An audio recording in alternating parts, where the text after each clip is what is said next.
Hi welcome back to my channel. ಈ ಹಿಂದಿನ 8 ಸೆಷನ್ಗಳಲ್ಲಿ ಅಂದರೆ 8 ಪಾರ್ಟ್ 1, 2, 3, 4, 5, 6, 7, 8 ಪಾರ್ಟ್ಗಳಲ್ಲಿ 1ರಿಂದ 200ನೇ ಕ್ವಶನ್ ಮಲ್ಟಿಪಲ್ ಚಾಯ್ಸ್ ಕ್ವಶನ್ಸ್ಗಳನ್ನು ಅದರ ಆನ್ಸರ್ನ ಸಾಲ್ವ್ ಮಾಡ್ತಾ ಬಂದಿದ್ದೀವಿ. ಈಗ 9ನೇ ಪಾರ್ಟ್, ಇದು ಪಾರ್ಟ್ ನಂಬರ್ 9. ಸೊ ಈ ಪಾರ್ಟ್ ನಂಬರ್ 9ನಲ್ಲಿ ನಾವು 201ರಿಂದ 225ನೇ ಕ್ವಶನ್ವರೆಗೂ ಸಾಲ್ವ್ ಮಾಡ್ತಾ ಹೋಗೋಣ. ಈ ಒಂದು ಸೆಷನ್ನಲ್ಲಿ ತುಂಬ ಇಂಟ್ರೆಸ್ಟಿಂಗ್ ಕ್ವಶನ್ಗಳೇ ಬರ್ತವೆ ಅಂತ ಹೇಳ್ಬೋದು.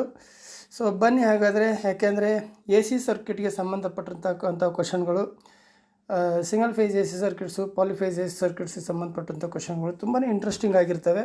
ಬನ್ನಿ ಹಾಗಾದರೆ ತಡ ಯಾಕೆ, 201ನೇ ಕ್ವಶನ್ ನೋಡೋಣ. How the resonance frequency F R ಅಂತ ಹೇಳ್ತೀವಿ can be increased in A C series circuit. ಅಂದರೆ ಹೌ ದ ರೆಸೊನೆನ್ಸ್ ಫ್ರೀಕ್ವೆನ್ಸಿ, ಏನು ರೆಸೊನೆನ್ಸ್ ಫ್ರೀಕ್ವೆನ್ಸಿ ಅಂತ ಏನು ಬರ್ತದೆ ಎ ಸಿ ಸರ್ಕ್ಯೂಟ್ಸಲ್ಲಿ, ಎಫ್ ಆರ್ ಅಂತ ಶಾರ್ಟಾಗಿ ಹೇಳ್ತೀವಿ, can be increased in a series circuit ಅಂತ ಹೇಳ್ತೀವಿ. ಹೇಗೆ ನಾವು ಅದನ್ನು ರೆಸೊನೆನ್ಸ್ ಫ್ರೀಕ್ವೆನ್ಸಿಯನ್ನು ಇನ್ಕ್ರೀಸ್ ಮಾಡೋದು ಅಂತೇಳಿ ಕ್ವಶನ್ ಬಂದಿದೆ. ಇಲ್ಲಿ ಹೇಗೆ ಹೆಚ್ಚಿಸ್ಬೋದಪ್ಪ ಅಂತ ನೋಡೋದಾದರೆ ಇಲ್ಲಿ 4 ಆಪ್ಷನ್ಸ್ ಇದೆ. So increasing the inductance value ಅಂತ ಹೇಳಿದ್ರೆ, ಮತ್ತೊಂದು ರೆಡ್ಯೂಸಿಂಗ್ ದ ಕೆಪಾಸಿಟನ್ಸ್ ವ್ಯಾಲ್ಯೂ ಅಂತ ಬರುತ್ತೆ, ಮತ್ತೊಂದು ಇನ್ಕ್ರೀಸಿಂಗ್ ದ ಕೆಪಾಸಿಟನ್ಸ್ ವ್ಯಾಲ್ಯೂ, ಮತ್ತೊಂದು increasing the value of resistance. ನಾನು ನಿಮಗಿಲ್ಲಿ ರೆಸೊನೆನ್ಸ್ ಫ್ರೀಕ್ವೆನ್ಸಿ ಫಾರ್ಮುಲಾ ಬರಿತೀನಿ, ಅದ್ರ ಮೇಲೆ ನೀವು ಆನ್ಸರ್ ಗೆಸ್ ಮಾಡಿಬಿಡ್ತೀರಾ ಅನ್ಕೊತೀನಿ. ಸೊ ಎಫ್ ಆರ್ ಅಂತ ಏನು ಹೇಳ್ತೀವಿ ರೆಸೊನೆನ್ಸ್ ಫ್ರೀಕ್ವೆನ್ಸಿಗೆ ಈಸ್ ಈಕ್ವಲ್ ಟು ಏನು ಬರುತ್ತೆ ಇಲ್ಲಿ, 1/2π√LC ಅಂತ ಬರುತ್ತೆ. ಸೊ ಈ ಫಾರ್ಮುಲಾದಲ್ಲಿ ನಮಗಿವಾಗ ನೋಡಿದರೆ ಗೊತ್ತಾಗ್ಬಿಡುತ್ತೆ ಇಲ್ಲಿ 4 ಆಪ್ಷನ್ಸ್ಗಳಲ್ಲಿ ಏನು ಮಾಡಿದರೆ ನಾನು ಒಂದು ರೆಸೊನೆನ್ಸ್ ಫ್ರೀಕ್ವೆನ್ಸಿನನ್ನು ಇನ್ಕ್ರೀಸ್ ಮಾಡಬಹುದು ಅಂತ. ಸೊ ಎಸ್, ನಿಮ್ಮ ಆನ್ಸರು ಇವಾಗ ಖಂಡಿತ ಕರೆಕ್ಟಾಗಿರುತ್ತೆ, ಗೆಸ್ ಮಾಡಿರ್ತೀರ. The B, reducing the capacitance value, ಅಲ್ಲಿ ಏನು ಸಿ ಇದೆ ಅದನ್ನು ರೆಡ್ಯೂಸ್ ಮಾಡಿದರೆ ಸೊ ಆಟೋಮೆಟಿಕಲಿ ಫ್ರೀಕ್ವೆನ್ಸಿ ಏನಾಗುತ್ತೆ, ಜಾಸ್ತಿ ಆಗುತ್ತೆ. ಅದನ್ನು ಸಿನನ್ನು ಅಂದರೆ ಕೆಪಾಸಿಟನ್ಸ್ ವ್ಯಾಲ್ಯೂನನ್ನು ಜಾಸ್ತಿ ಮಾಡಿದರೆ ಫ್ರೀಕ್ವೆನ್ಸಿ ಕಡಿಮೆ ಆಗುತ್ತೆ, ಕೆಪಾಸಿಟನ್ಸ್ ವ್ಯಾಲ್ಯೂನನ್ನು ರೆಡ್ಯೂಸ್ ಮಾಡಿದರೆ ಫ್ರೀಕ್ವೆನ್ಸಿ ಜಾಸ್ತಿ ಆಗುತ್ತೆ. ಈಗ ನನಗೆ ಇಲ್ಲಿ ಫ್ರೀಕ್ವೆನ್ಸಿ ಜಾಸ್ತಿ ಆಗಬೇಕು ಅಂದರೆ ರೆಡ್ಯೂಸ್ ದ ಕೆಪಾಸಿಟನ್ಸ್ ವ್ಯಾಲ್ಯೂ ಅಂತ ಹೇಳ್ತೀವಿ. The answer is B, reduce the capacitance value is the right answer ಅಂತ ಹೇಳ್ಬೋದು. ಆ ಫಾರ್ಮುಲಾವನ್ನು ನೀವು ನೆನ್ಪಿಟ್ಕೊಂಡ್ರೆ ಸಾಕು, ಯಾವ್ದು ಬೇಕಾದರೂ ಯಾವ ಥರ ಬೇಕಾದ್ರೂ ಕ್ವಶನ್ ಕೇಳಿದ್ರು, ಟ್ವಿಸ್ಟಲ್ಲಿ ಕೇಳಿದ್ರು ಆನ್ಸರ್ ಮಾಡ್ಬೋದು. ಸೊ ಬನ್ನಿ ಹಾಗಾದರೆ 2ನೇ ಕ್ವಶನ್ಗೆ ಹೋಗೋಣ. 202. What is the formula to find 3 phase reactive power PR? ನಮಗೆ if the line voltage is VL and line current is IL. ಇಲ್ಲಿ ಲೈನ್ ಕರೆಂಟ್ IL ಆಗಿದ್ದು VL ಲೈನ್ ವೋಲ್ಟೇಜ್ ಆಗಿದ್ದಾಗ ಸೊ 3 ಫೇಸ್ ರಿಯಾಕ್ಟಿವ್ ಪವರ್ ಅಂತ ಹೇಳ್ತೀವಿ. So ಅಲ್ಲಿ ನಮಗೆ power measurements ಅಂತ ಬರುತ್ತೆ, measuring power in A C circuits ಅಂತ. ಅಲ್ಲಿ ನಾವು 3 ಥರದ ಪವರನ್ನು ಮೆಜರ್ ಮಾಡಲಿಕ್ಕಿದೆ. ಅದರಲ್ಲಿ ಒಂದು ಆಪರೆಂಟ್ ಪವರ್, ಮತ್ತೊಂದು ಆ್ಯಕ್ಟಿವ್ ಪವರ್, ಮತ್ತೊಂದು ರಿಯಾಕ್ಟಿವ್ ಪವರ್ ಅಂತ ಅಲ್ವಾ. ಸೊ ಈ 3 ಪವರ್ಗಳನ್ನು ನಾವಿಲ್ಲಿ ಮೆಜರ್ ಮಾಡಲಿಕ್ಕೆ ಬರ್ತದೆ. ಇಲ್ಲಿ ಕೇಳಿರ್ತಕ್ಕಂಥದ್ದು ರಿಯಾಕ್ಟಿವ್ ಪವರ್ ಫಾರ್ಮುಲಾನನ್ನು ಕೇಳ್ತಾರೆ. ಸೊ ಇಲ್ಲಿ ರಿಯಾಕ್ಟಿವ್ ಪವರ್ ಫಾರ್ಮುಲಾ ಬಂದು ಯಾವುದು ಅಂತ ನೀವು ನೋಡ್ಬೋದು. ಸೊ ಇಲ್ಲಿ PR = VLIL ಅಂತ ಇದೆ. PR = 3VLIL cos θ ಇದೆ. ಹಾಗೆ PR = √3VLIL sin θ ಇದೆ. ಹಾಗೆ PR = √3VLIL cos θ ಅಂತ ಇದೆ. ಸೊ ನಾವಿಲ್ಲಿ ರಿಯಾಕ್ಟಿವ್ ಪವರ್ ಅಂದ ತಕ್ಷಣ ಇಲ್ಲಿ sin θ ಅಂತ ಬರುತ್ತೆ, ಆ್ಯಕ್ಟಿವ್ ಪವರ್ ಅಂದ ತಕ್ಷಣ cos θ ಬರುತ್ತೆ, ನೆನಪಿರಲಿ. ಸೊ ಇಲ್ಲಿ ಹಾಗಾದರೆ ಯಾವುದು ಇದರಲ್ಲಿ ನಮಗೆ ಅಂತ ಹೇಳಿದರೆ ದ ಆನ್ಸರ್ ಈಸ್ ಸಿ ಅಂತ ಹೇಳ್ತೀವಿ. ಅಂದರೆ √3VLIL sin θ ಅಂತ. VLIL sin θ ಇದನ್ನು VAR ವೋಲ್ಟ್ ಆಂಪೇರ್ ರಿಯಾಕ್ಟಿವ್ ಅಂತ ಕೂಡ ಹೇಳ್ತೀವಿ. ಸೊ ಇಲ್ಲಿ ಅದೇ ಥರ ಇಲ್ಲಿ ಕೆಳಗಡೆ ಮತ್ತೊಂದು ಇದೆಯಲ್ಲ ನಮಗೆ ಆ್ಯಕ್ಟಿವ್ ಪವರ್ ಅಂತ ಬಂದಾಗ √3VLIL cos θ, √3VLIL cos θ ಇದನ್ನು ನಾವು ಏನು ಮಾಡ್ತೀವಿ, ಆ್ಯಕ್ಟಿವ್ ಪವರಿಗೆ ತಗೊಳ್ತೀವಿ. ರಿಯಾಕ್ಟಿವ್ ಪವರ್ಗೆ ಇದಾದರೆ ಆ್ಯಕ್ಟಿವ್ ಪವರಿಗೆ ಇದಾಗುತ್ತೆ ಅಂತೇಳಿ ನಮ್ಗೆ ಗೊತ್ತಿರಬೇಕು. ಹಾಗೆ ಆಪರೆಂಟ್ ಪವರ್ ಅಂತ ಹೇಳಿದ್ರೆ ಸೊ √3 VL/IL ಅಷ್ಟೇ ಬರುತ್ತೆ ಅಲ್ಲಿ. ಅಂದರೆ VL/IL VAದಲ್ಲಿ ಬಂತದೆ, ಅಂದರೆ ವೋಲ್ಟ್ ಆಂಪೇರ್ ಅಷ್ಟೇ ಅದು. ಬಟ್ ಆ್ಯಕ್ಟಿವ್ ಪವರನ್ನು ವ್ಯಾಟೇಜಲ್ಲಿ ಹೇಳ್ತೀವಿ, ರಿಯಾಕ್ಟಿವ್ ಪವರನ್ನು ವೋಲ್ಟ್ ಆಂಪೇರ್ ರಿಯಾಕ್ಟಿವಲ್ಲೇ ಹೇಳ್ತೀವಿ. ಸೊ ಇದು 3 ನಮಗೆ ಗೊತ್ತಿದ್ರೆ ಯಾವ ಥರ ಕ್ವಶನ್ ಕೇಳಿದ್ರು ಕೂಡ ನಾವಿಲ್ಲಿ ಮಾಡ್ಬೋದು. ಸೊ ಅದೇ ಸಿಂಗಲ್ ಫೇಸಲ್ಲಿದ್ದರೆ ಹೇಗೆ, 3 ಫೇಸಲ್ಲಿದ್ದರೆ ಹೇಗೆ ಅನ್ನೋದು ನಿಮಗೆ ಗೊತ್ತಿರಬೇಕು. ಇಲ್ಲಿ 3 ಫೇಸ್ ಅಂತ ಬಂದ ತಕ್ಷಣ ಅಲ್ಲಿ ನಮಗೆ √3 ಅನ್ನೋದು ಬರುತ್ತೆ. 3 ಫೇಸ್ ಅಂದ ತಕ್ಷಣ √3 ಸೇರಿಬಿಡುತ್ತೆ. ಸಿಂಗಲ್ ಫೇಸ್ ಅಂತ √3 ಇರೋದಿಲ್ಲ ಅಷ್ಟೇ, ಬಿಟ್ಟರೆ ಇನ್ನೆಲ್ಲ ಸೇಮ್ ಇರ್ತದೆ ಫಾರ್ಮುಲಾದಲ್ಲಿ ಅಂತ ಗೊತ್ತಿರಬೇಕು. ಸೊ ಹಾಗಾದರೆ ಆನ್ಸರ್ ಈಸ್ ಸಿ ಅಂತ ಹೇಳ್ತೀವಿ. ಸಿ √3 VL/IL sin θ ಅಂತ ಹೇಳ್ತೀವಿ, ರಿಯಾಕ್ಟಿವ್ ಪವರ್ ಅಂತ ಹೇಳಿದ್ರೆ. ಸೊ ಹಾಗಾದರೆ ಬನ್ನಿ ನಾವು ನೆಕ್ಸ್ಟ್ ಕ್ವಶನ್ ಏನಿದೆ ಅಂತ ನೋಡೋಣ. What is the main cause for below 0.5 lagging power factor? What is the main cause for below 0.5 lagging power factor in 3 phase system ಅಂತ ಹೇಳ್ತೀವಿ. ಸೊ ಏನಿಲ್ಲಿ ಕಾರಣ ಏನಿರ್ಬೋದು ಅಂತ ನೋಡಬೇಕಾಗತ್ತೆ. ಸೊ ಇಲ್ಲಿ 0.5 ಲ್ಯಾಗಿಂಗ್ ಪವರ್ ಫ್ಯಾಕ್ಟ್ರಲ್ಲಿ ಇನ್ 3 ಫೇಸ್ ಯಾವ ಕಾರಣಕ್ಕೋಸ್ಕರ ಬರ್ತದೆ ಅಂತೇಳಿ ನೋಡೋದಾದರೆ, ಸೊ ಅಲ್ಲಿ 4 ಆಪ್ಷನ್ಸ್ಗಳು ಬರ್ತದೆ. Due to fluctuation of voltage, true power due to reactive load, reactive power due to more inductive load ಅಂತ ಬರುತ್ತೆ, ಮತ್ತೊಂದು reactive power due to more capacitive load ಅಂತಲೂ ಇದೆ. ಇಲ್ಲಿ ನಮಗೆ ಬಿಲೋ 0.5 ಬರೋದು ಅಂತ ಹೇಳಿದರೆ, ಬಿಲೋ 0.5 ಯಾವಾಗ ಬರ್ತದೆ ಸಾಮಾನ್ಯವಾಗಿ ಅಂದರೆ ನಮಗೆ ಸ್ವಲ್ಪ causes of low power factor ಅಂತೇಳಿ ಸಾಕಷ್ಟು ಪಾಯಿಂಟ್ಗಳು ಬರ್ತವೆ. ಅದರಲ್ಲಿ ಇದು ಕೂಡ ಒಂದಾಗಿರ್ತದೆ. ಇಲ್ಲಿ ಸಾಮಾನ್ಯ ನಮಗೆ ಇಂಡಕ್ಷನ್ ಮೋಟಾರು ಆ ಥರ ಎಲ್ಲ ಅಂದರೆ ಇಂಡಕ್ಟಿವ್ ಲೋಡ್ ಏನಿರ್ತದೆ ಆ ಸಂದರ್ಭದಲ್ಲಿ ಪವರ್ ಫ್ಯಾಕ್ಟ್ರ್ ಕಡಿಮೆನೇ ಇರ್ತದೆ, ಲೋ ಪವರ್ ಫ್ಯಾಕ್ಟ್ರ್ ಆಗೇ ಆಗುತ್ತೆ ಇಂಡಕ್ಟಿವ್ ಪವರ್ ಇರೋ ಕಡೆಗೆಲ್ಲ ಅಂತ ಹೇಳ್ತೀವಿ. ಸೊ ಎಲ್ಲಿ ಇಂಡಕ್ಟಿವ್ ಲೋಡ್ ಇರ್ತದೆ ಅಲ್ಲಿ ನಮಗೆ ಸಾಮಾನ್ಯವಾಗಿ ಲೋ ಪವರ್ ಫ್ಯಾಕ್ಟ್ರ್ ಬರುತ್ತೆ. ಸೊ ಇಲ್ಲಿ ಎಸ್ಪೆಷಲಿ 0.5 ಲ್ಯಾಗಿಂಗ್ ಪವರ್ ಫ್ಯಾಕ್ಟ್ರ್ ಬರೋದು ಎಲ್ಲಪ್ಪ ಅಂತ ಹೇಳಿದ್ರೆ ಎಕ್ಸಾಕ್ಟ್ಲಿ ಸಿ ಅಂತ ಹೇಳ್ತೀವಿ. Reactive power due to more inductive load ಇರೋ ಕಡೆಗೆ ಈ 0.5 ಲ್ಯಾಗಿಂಗ್ ಪವರ್ ಫ್ಯಾಕ್ಟ್ರ್ ಇದ್ದೇ ಇರ್ತದೆ ಅಂತ. ಸೊ ಆನ್ಸರ್ ಈಸ್ ಸಿ ಅಂತ ಹೇಳ್ತೀವಿ. Reactive power due to more inductive load ಇರೋ ಕಡೆಗೆ ರಿಯಾಕ್ಟಿವ್ ಪವರ್ ಇರ್ತದೆ. ಸೊ ಹಾಗಾಗಿ ನಮಗೆ ಇಲ್ಲಿ ಏನಾಗುತ್ತೆ, ಬಿಲೋ 0.5 ಲ್ಯಾಗಿಂಗ್ ಪವರ್ ಫ್ಯಾಕ್ಟ್ರ್ ಬರೋದಕ್ಕೆ ಸಾಧ್ಯ ಇದೆ. ಸೊ ಸಾಕಷ್ಟು ಇಲ್ಲಿ ಇಂಡಕ್ಟಿವ್ ಲೋಡ್ ಅಂತ ಹೇಳಿದಾಗ ಹೌಸಸ್ ಲೈಕ್ ಫ್ಲೋರಸೆಂಟ್ ಟ್ಯೂಬಲ್ಲಿ ನಮಗೆ ಚೋಕ್ ಬರ್ತದೆ. ನೀವು ಸಾಮಾನ್ಯವಾಗಿ ಇದನ್ನು ಎಸ್ಪೆಷಲಿ 3 ಫೇಸ್ ಮೋಟಾರನ್ನು ನಿಮ್ಮ ಮನೆ ಲೈನಿಗೆ ಸಂಬಂಧಪಟ್ಟ ಏರಿಯಾದಲ್ಲಿ ಯಾರಾದರೂ 3 ಫೇಸ್ ಮೋಟಾರ್ ಅಂದರೆ ಹಿಟ್ಟಿನ ಜೀನು ಮಿಲ್ಗಳು ಆ ಥರ ಏನಾದರೂ ಮೋಟ್ರ್ ಅವರು ಮೋಟ್ರ್ ಆನ್ ಮಾಡಿದರೆ ಸಾಕು ನಿಮ್ಮ ಮನೆಗಳಾಗ ಏನಾಗುತ್ತೆ ಬಲ್ಪ್ಗಳು ಫ್ಲಕ್ಚುಯೇಷನ್ ಆಗ್ತವೆ.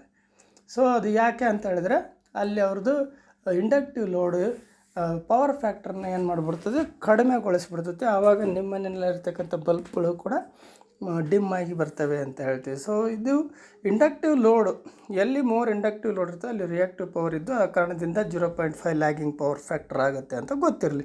ಸೊ ಬನ್ನಿ ನೆಕ್ಸ್ಟು 204ನೇ ಕ್ವಶನ್ ಹೋಗೋಣ. What is the current in neutral conductor in 3 phase unbalanced load in star connected system ಅಂತ ಹೇಳಿ. ಸೊ ಇಲ್ಲಿ unbalanced load and balanced load ಅಂತ ಬರ್ತವೆ. ಅದರಲ್ಲೂ ಎಸ್ಪೆಷಲಿ 3 ಫೇಸಲ್ಲಿ ಇವರಿಲ್ಲಿ ನಮಗೆ ಸ್ಟಾರ್ ಕನೆಕ್ಟಲ್ಲಿ ಕೇಳ್ತಾರೆ. ಸ್ಟಾರ್ ಕನೆಕ್ಟಲ್ಲೂ ಬ್ಯಾಲೆನ್ಸ್ಡ್ ಲೋಡ್ ಇರ್ತದೆ, ಅನ್ಬ್ಯಾಲೆನ್ಸ್ಡ್ ಲೋಡ್ ಇರ್ತದೆ. ಡೆಲ್ಟಾ ಕನೆಕ್ಷನಲ್ಲೂ ಬ್ಯಾಲೆನ್ಸ್ಡ್ ಅನ್ಬ್ಯಾಲೆನ್ಸ್ಡ್ ಅಂತ ಇರ್ತದೆ. ಬಟ್ ಇಲ್ಲಿ ಕೇಳ್ತಕ್ಕಂಥದ್ದು what is the current in neutral conductor. So ಅಲ್ಲಿ ಸ್ಟಾರ್ ಕನೆಕ್ಷನ್ ಇದ್ದಾಗ ಏನಾಗುತ್ತೆ, ಇಲ್ಲಿ ಅನ್ಬ್ಯಾಲೆನ್ಸ್ಡ್ ಇದ್ದಾಗ ನ್ಯೂಟ್ರಲ್ ವೈರ್ ಇದೆ ಅಂತಲೇ ಅರ್ಥ. ಅಲ್ಲಿ 4 ವೈರ್ ಸಿಸ್ಟಮ್ ಅಂತ ನ್ಯೂಟ್ರಲ್ ವೈರ್ ಇರ್ತದೆ, ಅಲ್ಲಿ ನ್ಯೂಟ್ರಲ್ಲು ಕೂಡ ಇರ್ತದೆ ಅಂತ. ಈ ಅನ್ಬ್ಯಾಲೆನ್ಸ್ಡ್ ನ್ಯೂಟ್ರಲ್ ವೈರ್ ಏನಿದೆಯಲ್ಲ ಅದರಲ್ಲಿ ಏನು ಕರೆಂಟ್ ಇರುತ್ತಲ್ಲ ಅದು ಹೇಗಿರುತ್ತೆ, unbalanced load in star connected system what is the current in neutral conductor ಅಂತ. ಸೊ ಎಷ್ಟು ಇರ್ತದೆ ಅಂತೇಳಿ ನೋಡೋದಾದರೆ ಅಲ್ಲಿ ನೋ ಕರೆಂಟ್ ವಿಲ್ ಫ್ಲೋ ಅಂತ ಹೇಳ್ತದೆ. ನಿಮ್ಗೆ ಗೊತ್ತಿರಬೇಕು ಯಾವಾಗ ನೋ ಕರೆಂಟ್ ವಿಲ್ ಫ್ಲೋ ಅಂತ, ಯಾವಾಗ ಕರೆಂಟ್ ಇರೋದಿಲ್ಲ ಅಲ್ಲಿ ಅನ್ನೋದು ನಮಗೆ ಗೊತ್ತಿರಬೇಕು. ಹಾಗೆ the algebraic some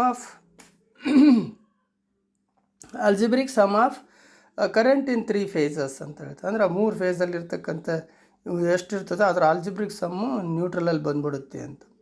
the algebraic sum of current in two ಫೇಸಲ್ಲಿ ಏನು ಆಲ್ಜಿಬ್ರಿಕ್ ಸಮ್ ಆಫ್ ಕರೆಂಟ್ ಇರ್ತದೆ ಅಷ್ಟು ಬರುತ್ತೆ ಅಂತ. ಮತ್ತೊಂದಿದೆ lesser than the lowest current in any one of the phases. Yes, definitely ಈ ಸ್ಟಾರ್ ಕನೆಕ್ಟೆಡ್ ಅನ್ಬ್ಯಾಲೆನ್ಸ್ಡ್ ಲೋಡ್ ಇತ್ತು ಅಂತ ಹೇಳಿದ್ರೆ ಅಲ್ಲಿರ್ತಕ್ಕಂಥ ನ್ಯೂಟ್ರಲ್ ಕಂಡಕ್ಟರ್ನಲ್ಲಿ ಎಷ್ಟು ಕರೆಂಟ್ ಪಾಸ್ ಆಗ್ತಿರ್ತೈತಿ ಅಂದರೆ ಅಲ್ಲಿ ಯಾವ ಫೇಸಲ್ಲಿ ಲೆಸ್ಸರ್ ಕರೆಂಟ್ ಫ್ಲೋ ಆಗ್ತಿರ್ತೈತಲ್ಲ ಎಲ್ಲದಕ್ಕಿಂತ ಏನು ಲೆಸ್ಸರ್ ಕರೆಂಟ್ ಯಾವುದಿದೆ ಅದಕ್ಕಿಂತ ಲೋವೆಸ್ಟ್ ಕರೆಂಟ್ ಇರ್ತೈತೆ. ಅದು ಅಷ್ಟು current lesser than the lowest ಕರೆಂಟಿಂದ any one of the phases, ಆ ಮೂರು ಫೇಸಸ್ಸಲ್ಲಿ ಯಾವುದ್ರಲ್ಲಿ ಕಡಿಮೆ ಕರೆಂಟ್ ಹೋಗ್ತಿರ್ತೈತೋ ಅದಕ್ಕಿಂತ ಕಡಿಮೆ ಅಷ್ಟು ಕರೆಂಟು ನಮ್ಮ ಅನ್ಬ್ಯಾಲೆನ್ಸ್ಡ್ ಸ್ಟಾರ್ ಕನೆಕ್ಟೆಡ್ ನ್ಯೂಟ್ರಲ್ ಕಂಡಕ್ಟ್ರಲ್ಲಿ ಪಾಸ್ ಆಗ್ತಿರ್ತದೆ. ಸೊ ಅದಕ್ಕೋಸ್ಕರ ದ ಆನ್ಸರ್ ಈಸ್ ಡಿ ಅಂತ ಹೇಳ್ತೀವಿ. Lesser than the lowest current in any one of the phases is the right answer ಅಂತ ಹೇಳ್ತೀವಿ. ಆನ್ಸರ್ ಈಸ್ ಡಿ, ನೆನ್ಪಿಟ್ಕೊಳ್ಳಿ. ದೆನ್ 205 ಕ್ವಶನ್ಗೆ ಹೋಗೋಣ.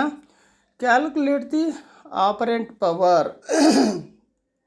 Calculate the operant power in kVA of 3-phase 415 volt 50 Hz star system if the line current IL is 16 amps and 0.8 power factor ಅಂತ ಹೇಳ್ತದೆ.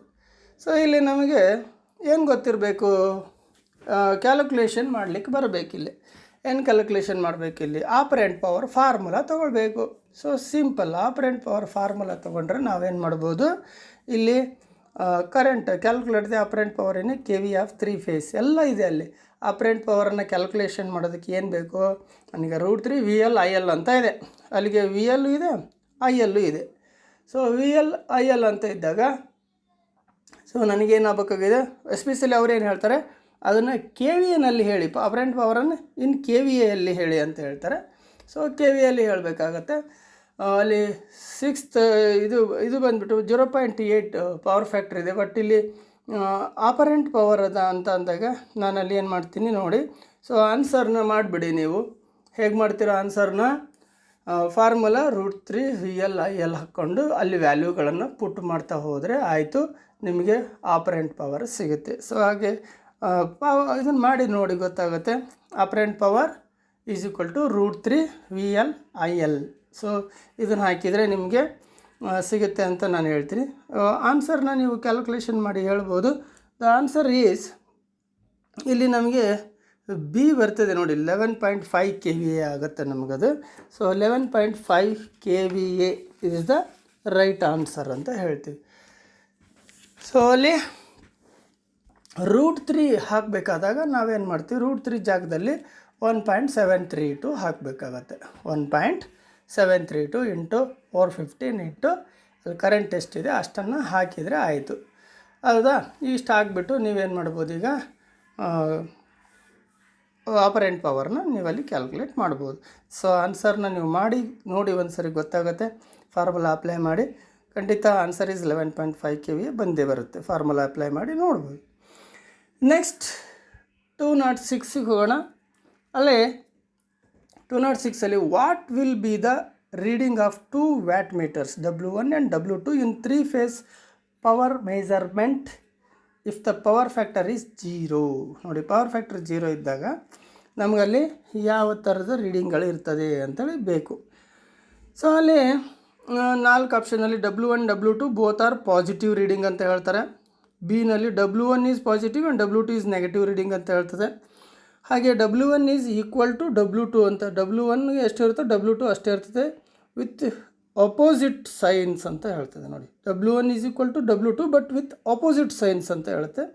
ಮತ್ತೊಂದು 0 W1 is positive reading and W2 is negative reading ಅಂತ ಹೇಳ್ತದೆ. So ಇಲ್ಲಿ ನಾವು ಏನು ಮಾಡ್ತೀವಿ ಅಂತ ಹೇಳಿದರೆ, 0 ಅಂದ ತಕ್ಷಣವೇ ಸೊ 0 ಪವರ್ ಫ್ಯಾಕ್ಟ್ರ್ ಇತ್ತು ಅಂತ ಹೇಳಿದರೆ ಆ ಸಂದರ್ಭದೊಳಗಡೆಗೆ ನಮ್ಗೆ ಏನಾಗಿರ್ತದೆ ಅಂತ ಹೇಳಿದರೆ, so the readings of the 2 watt meters are equal but of the opposite signs ಅಂತಲೇ ಇರ್ತದೆ.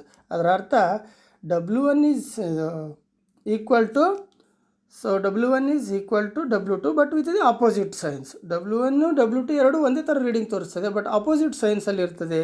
ಯಾವಾಗ 0 ಪವರ್ ಫ್ಯಾಕ್ಟರ್ನ ಟೈಮಲ್ಲಿ ಅಂತೇಳಿ ಹೇಳ್ತೀವಿ. ಸೊ ಇಲ್ಲಿ ಡಿಫ್ರೆಂಟ್ ಪವರ್ ಫ್ಯಾಕ್ಟ್ರಿನಲ್ಲಿ ಡಿಫ್ರೆಂಟ್ ರೀತಿಯಲ್ಲಿ ನಮಗೆ ಈ ವ್ಯಾಟ್ ಮೀಟರ್ ರೀಡಿಂಗ್ಸ್ಗಳು ಬರ್ತವೆ.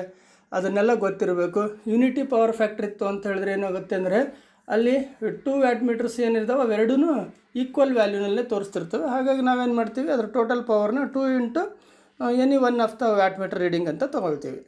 ಅದೇ ಅದು ಯಾವಾಗ ಯೂನಿಟಿ ಪವರ್ ಫ್ಯಾಕ್ಟ್ರ್ ಅಂದರೆ power factor is equal to 1 ಆಗಿರ್ತದೆ ಅವಾಗ. ಅದೇ ಪವರ್ ಫ್ಯಾಕ್ಟ್ರ್ 0.5 ಅಂತ ಇತ್ತು ಅಂದರೆ 0.5 ಇದ್ದಾಗ ಏನು ತೊಗೊಳ್ತೀವಿ ಅಂದರೆ 1 ವ್ಯಾಟ್ ಮೀಟರ್ ಏನು ಮಾಡ್ತೈತಿ 0 ತೋರಿಸಿದ್ರೆ ಆ್ಯಂಡ್ ಅದರ್ ವ್ಯಾಟ್ ಮೀಟರ್ ಏನು ಮಾಡ್ತದೆ ಟೋಟಲ್ ಪವರ್ನ ತೋರಿಸ್ತಿರ್ತೈತಿ. ಸೊ 0.5 ಇದ್ದಾಗ ಯಾವುದೇ 1 ಮೀಟ್ರ್ ಮಾತ್ರ ನಮಗೆ ಟೋಟಲ್ ಪವರ್ನ ತೋರಿಸ್ತಿರ್ತೈತಿ ಅಂತ. ಹಾಗೆ 0.5ಗಿಂತ ಲೆಸ್ ಆಗಿಬಿಟ್ರೆ ಪವರ್ ಫ್ಯಾಕ್ಟ್ರ್ ಅವಾಗ ಏನಾಗುತ್ತೆ ಅಂತ ಗೊತ್ತಾ ನಿಮಗೆ, ಅದರಲ್ಲಿ 1 ಮೀಟ್ರು ರಿವರ್ಸ್ ತೋರಿಸ್ತಿರ್ತದೆ. ಅದರಲ್ಲಿ 1 ಮೀಟ್ರ್ ನಾವು ಕರೆಕ್ಟಾಗಿ ಕನೆಕ್ಟ್ ಮಾಡಿರ್ತೀವಿ, ಆದರೆ ರಿವರ್ಸ್ ತೋರಿಸ್ತಿರ್ತದೆ. ಅಂಥ ಸಂದರ್ಭದಲ್ಲಿ ಏನು ಮಾಡಬೇಕಾಗುತ್ತೆ ಅಂದರೆ ಆ ಮೀಟ್ರನ್ನ ನಾವೇನು ಮಾಡಬೇಕು, ಅದರ ಪ್ರೆಷರ್ ಕಾಯಿಲ್ ಅಥವಾ ಕರೆಂಟ್ ಕಾಯಿಲ್ನ ಎರಡರಲ್ಲಿ ಒಂದನ್ನು ರಿವರ್ಸ್ ಮಾಡಬೇಕಾಗತ್ತೆ ಆ ಮೀಟ್ರಿಗೆ. ಆ ರಿವರ್ಸ್ ಮಾಡಾದಮೇಲೆ ಅದೇನು ಮಾಡುತ್ತೆ, ಸರಿ ರಿಸಲ್ಟ್ ಅದು ತೋರಿಸುತ್ತೆ. ಆದರೆ ನಾವೇನು ಮಾಡಬೇಕಾಗತ್ತೆ ಅಂದರೆ ಆ ರೀಡಿಂಗನ್ನು ನೆಗೆಟಿವ್ ಅಂತ ತೊಗೋಬೇಕಾಗತ್ತೆ. ನೆನ್ಪಿಟ್ಕೋಬೇಕು, ಯಾವ ಮೀಟ್ರು ರಿವರ್ಸ್ ಡಿಫ್ಲೆಕ್ಷನ್ ಆಗಿದೆ ಅದನ್ನೇ ಇಂಟರ್ಚೇಂಜ್ ಮಾಡಿ ಅದರಲ್ಲಿ ಬಂದಿರೋ ರೀಡಿಂಗನ್ನು ನೆಗೆಟಿವ್ ಅಂತಲೇ ತೊಗೋಬೇಕು. ಪಾಸಿಟಿವೇ ತೋರಿಸಿದ್ರೂ ನೆಗೆಟಿವ್ ಅಂತ ಕನ್ಸಿಡರ್ ಮಾಡಬೇಕು. ಇವೆಲ್ಲ ಕಂಡೀಷನ್ಗಳು ನಮಗೆ ಬರ್ತದೆ 2 ವ್ಯಾಟ್ ಮೀಟ್ರ್ ಮೆಥಡಲ್ಲಿ ಪವರ್ನ ಮೆಜರ್ ಮಾಡಬೇಕಾದ್ರೆ. ಹಂಗೆ ಇಲ್ಲಿ 0 ಪವರ್ ಫ್ಯಾಕ್ಟ್ರ್ ಇದೆ, ಅಲ್ಲಿ ಯೂನಿಟಿ ಪವರ್ ಫ್ಯಾಕ್ಟ್ರ್ ಇರ್ತದೆ, 0.5 ಎಕ್ಸಾಕ್ಟ್ ಪವರ್ ಫ್ಯಾಕ್ಟ್ರ್ ಇರ್ತದೆ, ಅಥವಾ ಲೆಸ್ ದ್ಯಾನ್ 0.5 ಇರ್ಬೋದು, ಅಥವಾ 0 ಪವರ್ ಫ್ಯಾಕ್ಟ್ರ್ ಇರ್ಬೋದು. ಈ 4 ಕಂಡೀಷನ್ಗಳಲ್ಲಿ ಹೇಗೆ ನಾನು ವ್ಯಾಟ್ ಮೀಟ್ರ್ ಕನೆಕ್ಷನ್ ರೀಡಿಂಗನ್ನು ಕನ್ಸಿಡರ್ ಮಾಡಬೇಕು ಅನ್ನೋದು ಇಸ್ ವೆರಿ ಇಂಪಾರ್ಟೆಂಟ್ ಅಂತ ಹೇಳ್ತೀವಿ. So answer is C. ತುಂಬಾ ಒಳ್ಳೆ ಕ್ವಶನ್ ಇದು, ನೆನ್ಪಿಟ್ಕೋಬೇಕಾಗತ್ತೆ. ಬನ್ನಿ ಹಾಗಾದರೆ ನೆಕ್ಸ್ಟ್ ಕ್ವಶನ್ಗೆ ಹೋಗೋಣ. 207. What is the maximum value of voltage? Maximum value of voltage for 240 volt RMS. ನೋಡಿ, ಇದು ಒಂದು ಇಂಟ್ರೆಸ್ಟಿಂಗ್ ಕ್ವಶನು. ನಮಗೆ ಏನು 240 ವೋಲ್ಟ್ RMS ವ್ಯಾಲ್ಯೂ ತೋರಿಸ್ತಿರ್ತದೆ ಅದರ ಮ್ಯಾಕ್ಸಿಮಮ್ ವ್ಯಾಲ್ಯೂನೇ ಬೇರೆ ಇರುತ್ತೆ ಅನ್ನೋದು ನಮ್ಗೆ ಗೊತ್ತಿದೆ. ಸೊ ಏನು ಹಾಗಾದರೆ ಆ ಮ್ಯಾಕ್ಸಿಮಮ್ ವ್ಯಾಲ್ಯೂ ಅಂತ ಹೇಳಿದರೆ, ಸೊ ಇಲ್ಲಿ ಆನ್ಸರ್ ಏನು ಮಾಡಬೇಕು, ನಾನು ಇಲ್ಲಿ 240 ಇದೆಯಲ್ಲ, ಆ 240ಗೆ, ಸೊ ಈ 240 ವೋಲ್ಟ್ಸ್ಗೆ ನಾನೇನು ಮಾಡ್ತೀನಿ ಅಂದರೆ 1.414 ಮಲ್ಟಿಪ್ಲೈ ಮಾಡ್ತೀನಿ. ಸೊ ಆವಾಗ 1.414 ಮಲ್ಟಿಪ್ಲೈ ಮಾಡಿದರೆ ಏನಾಗುತ್ತೆ ಅಲ್ಲಿ, ಸೊ ಒಂದು ವ್ಯಾಲ್ಯೂ ಬರ್ತದೆ. ನೋಡಿ ಏನು ಬರ್ತದೆ, ಎಸ್ ಎಕ್ಸಾಕ್ಟ್ಲಿ ನೀವು ಕ್ಯಾಲ್ಕುಲೇಟ್ ಮಾಡಿ ನೋಡಿದರೆ ಗೊತ್ತಾಗುತ್ತೆ. ಅದರ ಆನ್ಸರ್ ಬಂದು 339.5 ವೋಲ್ಟ್ಸ್ ಆಗುತ್ತೆ. ನೆನಪಿರಲಿ ನಿಮಗೆ. ಸೊ RMS ವ್ಯಾಲ್ಯೂಗಳು ನಾವು ಅದನ್ನೇ ನಾವು ಇನ್ನೊಂದು ರೀತಿಯಲ್ಲೂ ಕೂಡ ಮಾಡ್ಬೋದು. ಹೇಗೆ ಅಂತ ಹೇಳಿದ್ರೆ 339 ತೊಗೊಂಡು 339.5 ವೋಲ್ಟ್ಸ್ನ ತೊಗೊಂಡು ಇದಕ್ಕೆ ಇಂಟು 0.707 ಮಾಡಿದಾಗ ಅವಾಗ ಎಷ್ಟು ಬರ್ತದೆ, 240 ಬರ್ತದೆ. ಸೊ ಈ ರೀತಿ ನೋಡಿ ನೀವು ಕ್ರಾಸ್ ಚೆಕ್ ಮಾಡಿ ಇದಕ್ಕೆ ಆನ್ಸರ್ ಮಾಡಬೇಕಾಗತ್ತೆ. ಎರಡೂ ರೀತಿಯಲ್ಲಿ ಮಾಡಿ ನೋಡ್ಬೋದು. ಇಲ್ಲಿರೋ 4 ಆಪ್ಷನ್ಸ್ ಇರ್ತವೆ, 240, ಇನ್ನು 415, ಇನ್ನು 339.5, 300. ಸೊ ಇದನ್ನು ಮಾಡ್ಬೋದು. ನಮಗೆ ಬೇಗ ಆನ್ಸರ್ ಸಿಗಬೇಕು ಅಂತ ಹೇಳಿದ್ರೆ ಅಲ್ಲಿರ್ತಕ್ಕಂಥ 240 ಇಂಟು 1.414 ಹಾಕ್ಬಿಟ್ರೆ ಪಟ್ ಅಂತ ಆನ್ಸರ್ ಸಿಕ್ಬಿಡುತ್ತೆ. ಇದು ಆನ್ಸರ್ ಈಸ್ ಸಿ, 339.5 ವೋಲ್ಟ್ಸ್. ನೀವು ಕ್ಯಾಲ್ಕುಲೇಷನ್ ಮಾಡಿ ನೋಡಿ ಗೊತ್ತಾಗುತ್ತೆ. ಸೊ ಅಲ್ಲಿಗೆ 208ನೇ ಕ್ವಶನ್ ಏನಿದೆ, ಸೊ ಅಲ್ಲಿ what is the condition for resonance in RLC series circuit. ಅಲ್ಲಿ ವಾಟ್ ಈಸ್ ದ ಕಂಡೀಷನ್, ಏನೋ ಒಂದು ಕಂಡೀಷನ್ ಇದೆ. ರೆಸೊನೆನ್ಸ್ ಸರ್ಕ್ಯೂಟ್ ಅಂತ ಆಗಬೇಕು ಅಂದರೆ ಒಂದು ಕಂಡೀಷನ್ ಇದೆ, ಆ ಕಂಡೀಷನ್ ಫಿಲ್ ಆಗಬೇಕಾಗತ್ತೆ. ಅದಾದಾಗಲೇ ಅದನ್ನು ರೆಸೊನೆನ್ಸ್ ಸರ್ಕ್ಯೂಟ್ ಅಂತ ಹೇಳೋದು, RLC ರೆಸೊನೆನ್ಸ್ ಸರ್ಕ್ಯೂಟ್ ಅಂತ. So inductive reactance is equal to XL, capacitive reactance is equal to XC ಅಂತ ಹೇಳ್ತೀವಿ. ಇಲ್ಲಿ ಈ ಕಂಡೀಷನ್ ಏನಪ್ಪ ಅಂತ ಹೇಳಿದರೆ, ಸೊ ಈ ಪಕ್ಷದಲ್ಲಿ ನಾವೇನು ಮಾಡ್ತೀವಿ ಅಂತ ಹೇಳಿದರೆ, ಯಾವ ಒಂದು ಕಾರಣದಿಂದಾಗಿ ನಮ್ಗೆ ಅದು ರೆಸೊನೆನ್ಸ್ ಸರ್ಕ್ಯೂಟ್ ಆಗುತ್ತೆ ಅನ್ನೋದನ್ನು ಗೊತ್ತಿರಬೇಕು. ಇಲ್ಲಿ XL so more than XC, XL less than XC, XL is equal to XC and XL more than √2 XC ಅಂತ 4 ಆಪ್ಷನ್ಸ್ ಇದ್ದಾವೆ. ಬಟ್ ಇದರಲ್ಲಿ ಆನ್ಸರ್ ಯಾವುದಪ್ಪ ಅಂದರೆ ಸಿ ಏನಿದೆ, XL is equal to XC. ಈ ಕಂಡೀಷನ್ ಫಿಲ್ ಆದಾಗಲೇ ಅದನ್ನು RLC ರೆಸೊನೆನ್ಸ್ ಸರ್ಕ್ಯೂಟ್ ಆಗೋದಕ್ಕೆ ಸಾಧ್ಯ ಅಂತ ಹೇಳ್ತೀವಿ. ಸೊ RLC ಯಾವ ಒಂದು ಸರ್ಕ್ಯೂಟ್ನೊಳಗಡೆ XL ಮತ್ತು XC ಈಸ್ ಈಕ್ವಲ್ ಟು ಎರಡು ಸೇಮ್ ವ್ಯಾಲ್ಯೂ ಇರ್ತವೆ, ಆ ಸಂದರ್ಭದಲ್ಲಿ ಏನಾಗುತ್ತೆ ನಮಗದು ಒಂದು ಏನು ಅಪ್ಲೈಡ್ ವೋಲ್ಟೇಜ್ ಏನಿದೆಯಲ್ಲ, it is much higher than the ಈ VL VC ಅಂದರೆ ನಾವು ಆ ಸರ್ಕ್ಯೂಟಲ್ಲಿರೋ ಇಂಡಕ್ಟಿವ್ ವೋಲ್ಟೇಜು ಮತ್ತು ಸರ್ಕ್ಯೂಟಲ್ಲಿರೋ ಕೆಪಾಸಿಟಿವ್ ವೋಲ್ಟೇಜ್ ಇದಾವಲ್ಲ, it may be much higher than the applied voltage. ನಾವು ಕೊಟ್ಟಿರೋ ವೋಲ್ಟೇಜ್ಗಿನ ಅಲ್ಲೇ ಜಾಸ್ತಿ ಇರ್ತದೆ. ಸೊ ಯಾವಾಗ ಈ XL = XC ಇದ್ದಾಗ, ಈ ಸಂದರ್ಭದಲ್ಲಿ ನಮಗೆ ಅದು ರೆಸೊನೆನ್ಸ್ ಸರ್ಕ್ಯೂಟ್ ಆಗೋಕ್ಕೆ ಸಾಧ್ಯ ಆಗುತ್ತೆ. ಈ ರೆಸೊನೆನ್ಸ್ ಸರ್ಕ್ಯೂಟನ್ನು ನಾವು ಎಲ್ಲಿ ಬಳಸ್ತೀವಿ ಅಂತ ಹೇಳಿದ್ರೆ, ಈ ಏನು ರೇಡಿಯೋ ಫ್ರೀಕ್ವೆನ್ಸಿ ಬರುತ್ತಲ್ಲ, ಅಲ್ಲಿ ನಾವು ಇದನ್ನು ಬಳಸ್ತೀವಿ. So it's a very important. Resonance circuit ಬಗ್ಗೆ ನೀವು ತಿಳ್ಕೊಳ್ಳೋದು ಕೂಡ ಬಹಳನೇ ಮುಖ್ಯ ಅಂತ ಹೇಳ್ಬೋದು. ಸೊ ಅಲ್ಲಿಗೆ XL = XC is the answer. Answer is C. XL = XC. ಯಾವಾಗ XL ಅಂದರೆ ಏನದು? XL ಅಂದರೆ ಇಂಡಕ್ಟಿವ್ ರಿಯಾಕ್ಟನ್ಸು, XC ಅಂದರೆ ಕೆಪಾಸಿಟಿವ್ ರಿಯಾಕ್ಟನ್ಸ್. ಇವೆರಡೂ ಸಮ ಪ್ರಮಾಣದಲ್ಲಿ ಎರಡೂ ವ್ಯಾಲ್ಯೂ ಒಂದೇ ಇದ್ದಾಗ ಅದು ರೆಸೊನೆನ್ಸ್. ಇದು ಕಂಡೀಷನ್. ಬನ್ನಿ ಹಾಗಾದರೆ ನೆಕ್ಸ್ಟ್ ಕ್ವಶನ್ ಹೋಗೋಣ. 209. What is the formula for reactive power? ಈಗ ಆಲ್ರೆಡಿ ನಾನು ಇದನ್ನು ಹೇಳಿಬಿಟ್ಟಿದ್ದೀನಿ. ಸೊ ಮತ್ತೆ ಅದನ್ನು ಹೇಳ್ಕೊತ ಕೂರೋದೇನು ಬೇಡ. ರಿಯಾಕ್ಟಿವ್ ಪವರ್ಗೆ ಏನು ಇಲ್ಲಿ ಫಾರ್ಮುಲಾ ಬರುತ್ತೆ ಅಂತ ಹೇಳಿದ್ರೆ, ಸೊ ಇದರಲ್ಲಿ ರಿಯಾಕ್ಟಿವ್ VI ಯಾವುದರಲ್ಲಿ ಏನು ಹೇಳಿದ್ದಾರೆ ಅವರು, ಆದರೆ AC ಸರ್ಕ್ಯೂಟ್ ಅಷ್ಟೇ ಹೇಳಿದ್ದಾರೆ, ಅಲ್ಲಿ 3 ಫೇಸ್ ಅಂತ ಏನು ಹೇಳಿಲ್ಲ. ಹೀಗಾಗಿ ನಮಗೆ ಏನಲ್ಲಿ PR = VI sin θ ಅಂತ ಹೇಳ್ತೀವಿ ಅಷ್ಟೇ. 3 ಫೇಸ್ ಅಂತೇನು ಕೊಟ್ಟಿಲ್ವಲ್ಲ, ಆ ಕಾರಣದಿಂದ AC ಸರ್ಕ್ಯೂಟ್ ಅಷ್ಟೇ ಕೊಟ್ಟಿರೋದ್ರಿಂದ so formula for reactive power ಅಂದರೆ ಅಲ್ಲಿರೋದು ಏನು PR = VI sin θ ಅಂತ ಹೇಳ್ತೀವಿ. ಸೊ ಬನ್ನಿ ಹಾಗಾದರೆ ನೆಕ್ಸ್ಟ್ ಕ್ವಶನ್ ನೋಡೋಣ. 210ನೇ question. Calculate the impedance of the circuit. Calculate the impedance Z ಅಂತ ಏನು ಹೇಳ್ತೀವಿ, Z impedance of the circuit. R = ಏನಿದೆ?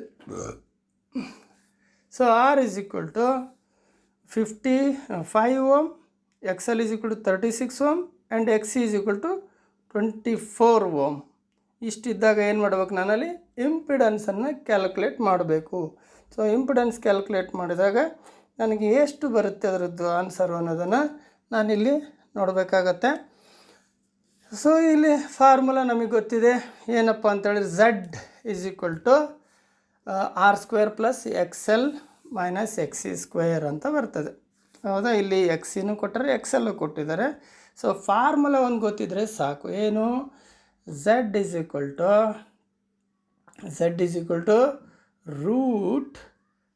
√R² ಹಾಕಿ ಪ್ಲಸ್ ಇಲ್ಲಿ XL - XC² ಅಂತ ಹೇಳ್ತೀವಿ. ಸೊ ಇದು ಹಾಕಿಬಿಟ್ರೆ XC² ಬರುತ್ತೆ.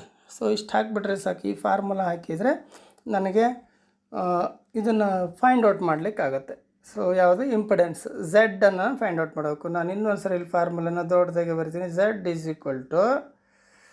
ಅಲ್ಲಿ ರೂಟ್ ಹಾಕಿ, ಹೋಲ್ ರೂಟ್ ಹಾಕಿಬಿಡಿ, R² ಅಲ್ಲಿ ಪ್ಲಸ್ ಬ್ರ್ಯಾಕೆಟ್ XL -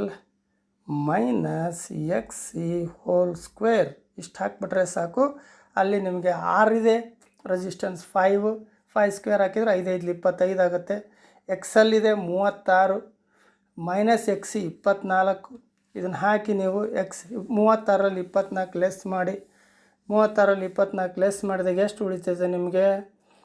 ಅದನ್ನು ತಗೊಂಡು ಕ್ಯಾಲ್ಕುಲೇಷನ್ ಮಾಡುತ್ತೆ. ಇಷ್ಟು ಬರ್ತಾ ಬಂದರೆ ನಿಮಗೆ ಆನ್ಸರ್ ಎಷ್ಟು ಬರುತ್ತೆ ಗೊತ್ತಾ? ಇದರದ್ದು 169 ಬರುತ್ತೆ. 169 ಈಸ್ ನಥಿಂಗ್ ಬಟ್ √169 ಇರ್ತದೆ. ಸೊ ಅಲ್ಲಿ ಆನ್ಸರ್ ಏನಾಗುತ್ತೆ? 13 ಆಗುತ್ತೆ.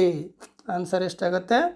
13 ಆಗುತ್ತೆ. 13 ಆಗುತ್ತೆ. ಸೊ ಇದನ್ನು ಫಾರ್ಮುಲಾ ಕ್ಯಾಲ್ಕುಲೇಷನ್ ಮಾಡಿ ನೋಡಿದರೆ ಗೊತ್ತಾಗತ್ತೆ. ಸೊ ಒಂದು ಸರಿ ಮಾಡಿ ನೋಡಿ. ಇದು ಆನ್ಸರ್ ಇಸ್ C, 13 Ω. ಯಾವುದು?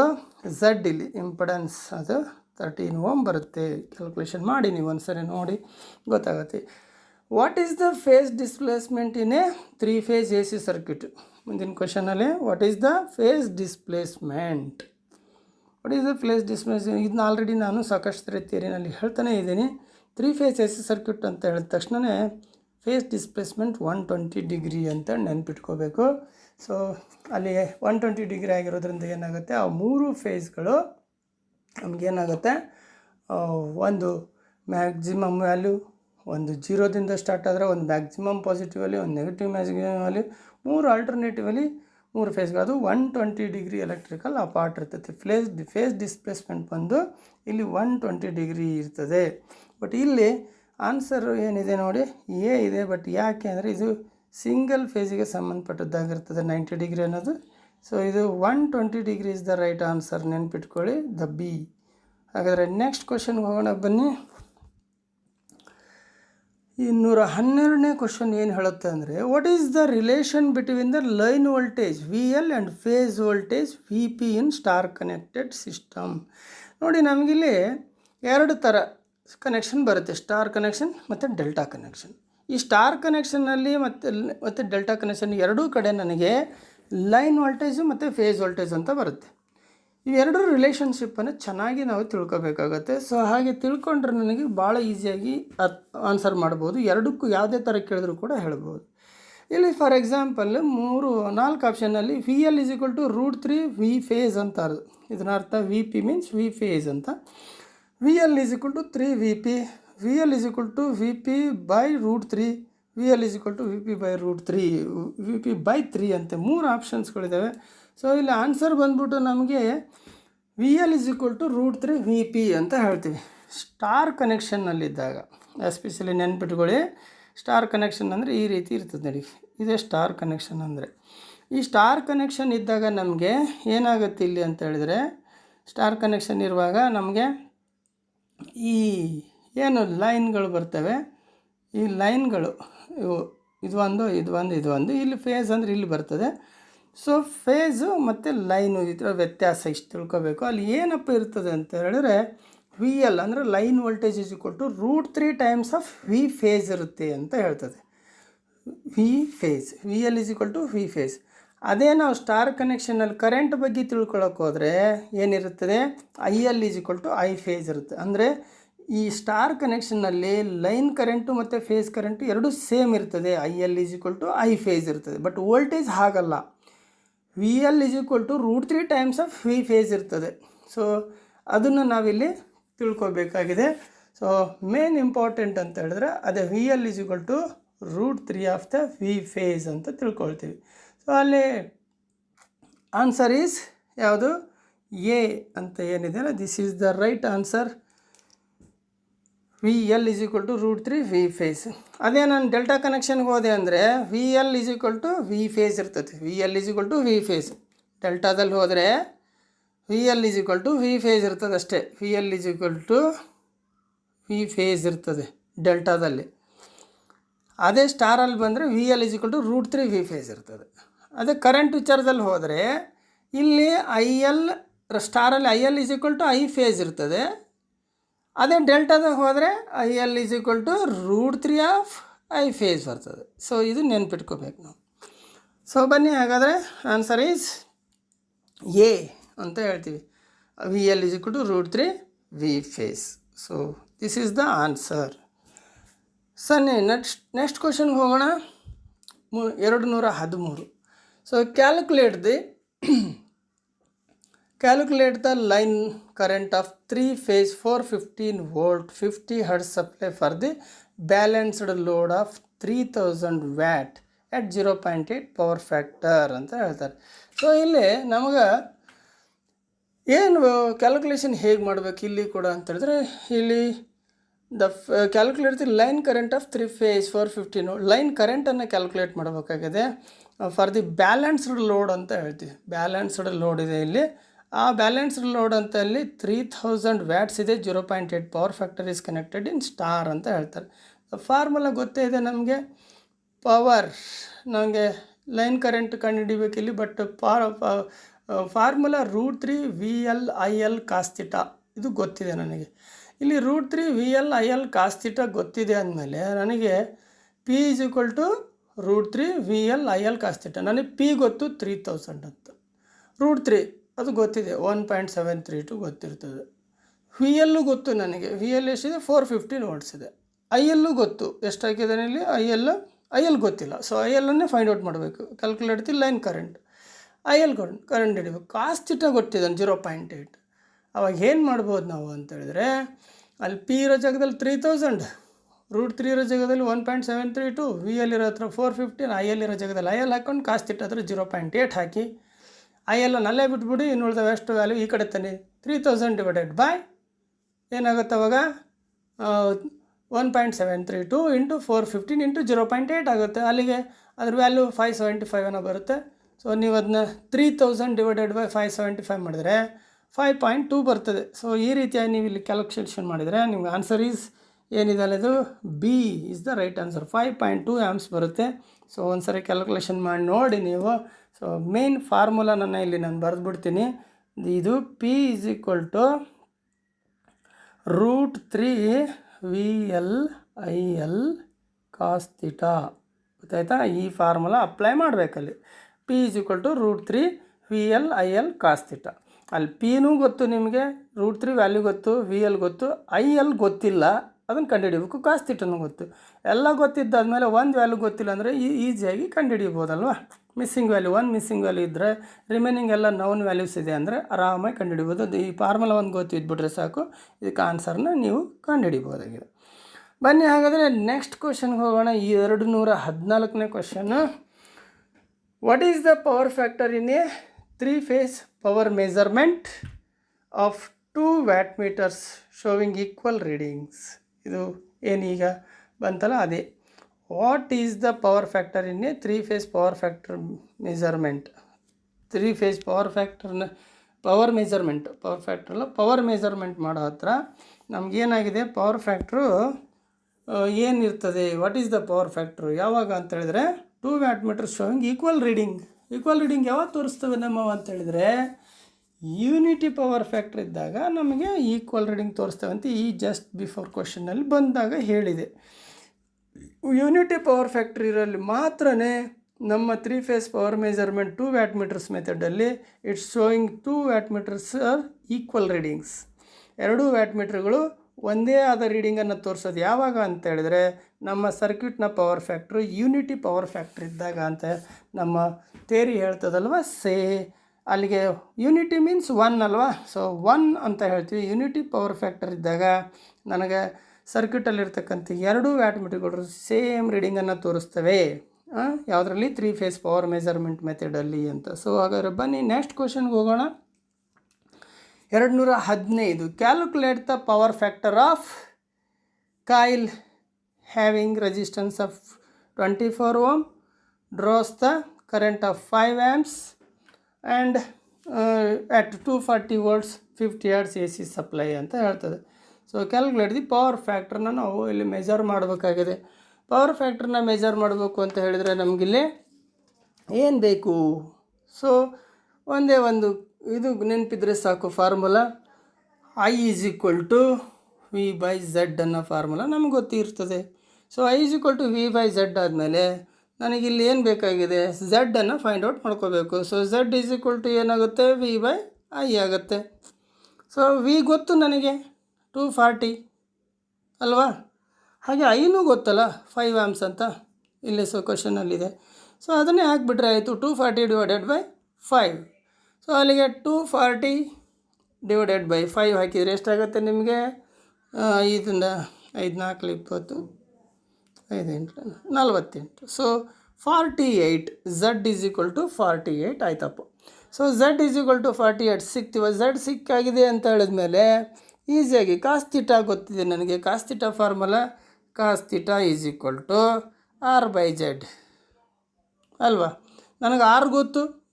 ಆರ್ ಎಷ್ಟಿದೆ ಅಲ್ಲಿ? 24 ohm ಇದೆ ಇಲ್ಲಿ. R is equal to 24 ohm ಇದೆ. Z ಈಗಷ್ಟೇ ಕಂಡು ಹಿಡ್ಕೊಂಡಿದ್ದೀವಿ. ಎಷ್ಟು? 48. ಸೊ ಅಲ್ಲಿಗೆ 48 24 ಡಿವೈಡೆಡ್ ಬೈ 48 ಎಷ್ಟಾಗುತ್ತೆ? 0.5 ಆಗುತ್ತೆ. ಇದೇ ಆಪ್ಷನ್ಸಲ್ಲಿ ನೋಡಿ ಇದೆ ಅಲ್ಲ, ಸಿ 0.5 ಅಂತ ಅರ್ಥ. ಸೊ ಅಲ್ಲಿಗೆ ಕ್ವಶನ್ ಆನ್ಸರ್ ಬಂದು ಸಿ ಇದೆ ನೋಡಿ. Answer C is the right answer, 0.5. ಆ ಫಾರ್ಮುಲಾ ಒಂದು ಗೊತ್ತಿಬಿಟ್ರೆ ಸಾಕು, ಪಟ್ ಅಂತ ನೆನಪಾಗುತ್ತೆ. I is equal to V/Z. ಅಲ್ಲಿಗೆ Z ಅಂದರೆ Z is equal to V/I ಹಾಕಿ ಅಲ್ಲಿರೋ ಕೊಟ್ಟರೆ 240 ಡಿವೈಡೆಡ್ ಬೈ 5 ಹಾಕಿದರೆ 48 ಆಗುತ್ತೆ. Cos theta is equal to R/Z is equal to 24 divided by 48 is nothing but 0.5. It's a very simple calculation. Okay, next 216ನೇ ಕ್ವಶನ್ಗೆ ಹೋಗೋಣ. What is the formula to calculate the impedance? Z ಅಂತ ಏನು ಹೇಳ್ತೀವಿ ಅದು. So impedance calculation ಮಾಡೋದಕ್ಕೆ ನಾವು ಏನು ಮಾಡ್ತೀವಿ ಅಂತ ಗೊತ್ತಿದೆ ಅಲ್ವಾ. ಏನು ಮಾಡ್ತೀವಿ? Impedance is equal to root R square plus ಯಾವುದು ರೂಟ್ ಆರ್ ಸ್ಕ್ವೇರ್, 4 ಆಪ್ಷನಲ್ಲಿ root R square plus root X L square plus X C square ಅಂತ ಇದೆ. ಸೊ ಇಲ್ಲಿ ನೆಕ್ಸ್ಟ್ ಏನಿದೆ ನೋಡಿ, Z is equal to root R square plus X L minus X C square ಅಂತ ಇದೆ. ಹಾಗೆ Z is equal to whole root R square plus X L square minus X C whole square, ಈ ಥರ ಏನಿದೆ. ಅದೇ ರೀತಿ Z is equal to root R square plus X C minus X L square. The answer is last one right answer ಅಂತ ನಮ್ಗೆ ಗೊತ್ತಿರೋ ಅಂಥದ್ದು simple. So Z is equal to root R square plus X C minus X L square. ಇದು general ಆಗಿ ನಾವು ಝೆಡ್ಡನ್ನು find out ಮಾಡೋದಕ್ಕೆ ತಗೊಳ್ತಕ್ಕಂಥದ್ದು. ಅದರಲ್ಲಿ especially ಯಾವಾಗ ಈ X L is less than capacitive reactance X C ಇದ್ದಾಗಿದು ಗೊತ್ತಾಗುತ್ತಾ. X L is less than capacitive reactance of X C. ಒಂದು ವೇಳೆ ಎಕ್ಸ್ ಎಲ್ಲೇ ದೊಡ್ಡದು, ಇದು ಎಕ್ಸ್ ಸಿ ದೊಡ್ಡದಿದ್ದು ಎಕ್ಸ್ ಎಲ್ ಚಿಕ್ಕದಿದ್ದಾಗ X C minus X L ಆಗುತ್ತೆ. ಅದೇ ನಮಗೆ ಎಕ್ಸ್ ಎಲ್ ದೊಡ್ಡಿದ್ದು ಎಕ್ಸ್ ಸಿ ಚಿಕ್ಕ ವ್ಯಾಲ್ಯೂ ಇತ್ತು ಅಂತ ಹೇಳಿದ್ರೆ ಅದನ್ನೇ ನಾವೇನು ಮಾಡಬೇಕು, reverse X L minus X C square ತೊಗೋಬೇಕು. X L minus X C square ತೊಗೋಬೇಕು. ಇಲ್ಲಿ ಬೀದಲ್ಲಿದೆಯಲ್ಲ like that. X L minus X C square ಯಾವಾಗ ಅಂದರೆ ಎಕ್ಸ್ ಎಲ್ ವ್ಯಾಲ್ಯೂ ದೊಡ್ಡದಿದ್ದಾಗ. ಎಕ್ಸ್ ಸಿ ವ್ಯಾಲ್ಯೂನೇ ದೊಡ್ಡದಿತ್ತಪ್ಪ, ಇಲ್ಲಿ ಕ್ವಶನಲ್ಲಿ ಹೇಳೋದು inductive reactance X L is less than capacitive reactance ಅಂತ ಹೇಳ್ತದೆ. ಲೆಸ್ ಇದೆ, ಎಕ್ಸ್ ಎಲ್ ಲೆಸ್ ಇರೋದ್ರಿಂದ ಎಕ್ಸ್ ಎಲ್ ಯಾವಾಗ ಲೆಸ್ ಇತ್ತೋ ಅವಾಗ X C minus X L ತೊಗೋಬೇಕು. ಎಕ್ಸ್ ಎಲ್ ದೊಡ್ಡದಿದ್ದು ಎಕ್ಸ್ ಸಿ ಚಿಕ್ಕದಿದ್ದರೆ X L minus X C square ತಗೋಬೇಕು. ಸೊ ಹಾಗಾಗಿ ಫಾರ್ಮುಲಾ ಇಲ್ಲಿದೆಯಲ್ಲ, ಇದು ನಮಗೆ ಆನ್ಸರು. ಒಂದೊಮ್ಮೆ ಎಕ್ಸ್ ಎಲ್ಲೇ ದೊಡ್ಡದಿತ್ತಪ್ಪ ಅಂದರೆ ಈ ಆನ್ಸರ್ನ ತೊಗೋಬೇಕು. ಎಕ್ಸ್ ಎಲ್ ವ್ಯಾಲ್ಯೂ ದೊಡ್ಡದಿದ್ದಾಗ. ಸೊ ಬಟ್ ಇಲ್ಲಿ ಕ್ವಶನಲ್ಲಿ ಕೇಳಿರೋದು ಏನಪ್ಪ ಅಂತ ಹೇಳಿದರೆ ಎಕ್ಸ್ ಎಲ್ಲು ಲೆಸ್ ಇದೆ. ಸೊ ಹಾಗಾಗಿ X C minus X L square, ಇದು ನಮಗೆ ಚೆನ್ನಾಗಿ ನೆನಪಿರಬೇಕು. ದ ಆನ್ಸರ್ ಈಸ್ ಡಿ ಅಂತ ಹೇಳ್ತೀವಿ. ಸೊ ಯಾವುದೇ ಕಾರಣಕ್ಕೂ ಕನ್ಫ್ಯೂಸ್ ಮಾಡ್ಕೋಬಾರ್ದು. ಓಕೆ, ಬನ್ನಿ ನೆಕ್ಸ್ಟ್ ಕ್ವಶನ್ಗೆ ಹೋಗೋಣ. 217ನೇ ಕ್ವಶನ್ನು ಏನಿದೆ,